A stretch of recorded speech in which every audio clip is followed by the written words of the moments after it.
දැන් දවස් 4කට 5කට කලින් මේ මහා ඛේදවාචකයක් අපේ රටේ සිද්ධ වුණා. ඒක දැනටත් සිද්ධ වෙමින් පවතිනවා. අපිට දැන් කතා කරන්න වෙලා තියෙන්නේ ඒ ඛේදවාචකය ගැන විතරයි. ආය ලබන වෘද්දේ තියෙන හීන ගැන කතා කරන්න මානසිකත්වයක් මේ කාටවත් තියෙනවද? රටම මලගයක් වෙලා තියෙන්නේ.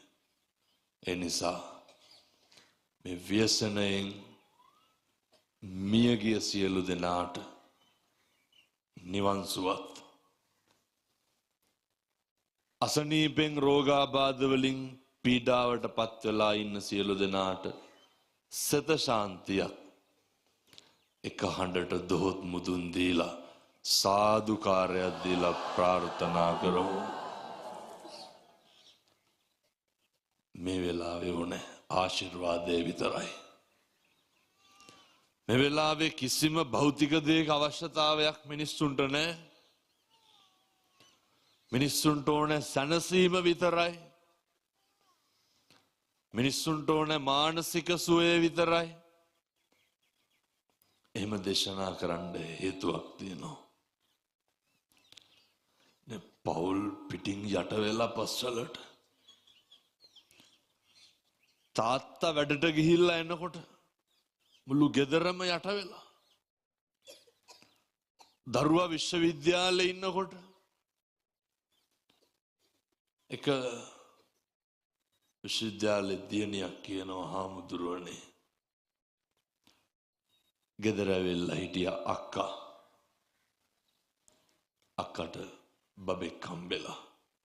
සාමාන්‍යයෙන් අර දරුවෙක් ලැබුණාම ගෙදර අම්මා ගාවට එනවනේ.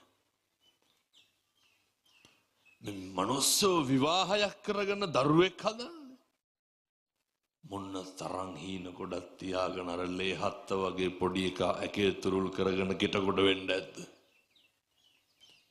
ඊයාවනම් අද පස්වලට යට වුණා. මෙහෙම ඛේදවාචක සිද්ධ වෙන්නේ මේ වගේ 100,000 ගණනින් ඛේදවාචක සිද්ධ වෙනවා. මේ ඛේදවාචකයක් අස්සේ ඉගෙන ගන්න පාඩම් ගොඩක් තියෙනවා. උද්දෘත කරන්න සූත්‍ර පාඨ කොතෙක් තිබ්බත් නිතැතිම්ම සිහියට නැගෙන්නේ පින්නතුනි සියලු බුදුරුන්ගේ අනුශාසනාව.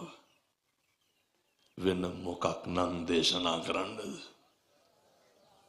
සබ්බ පාපස්සා කරන සියලු පව් නොකළ යුතුය.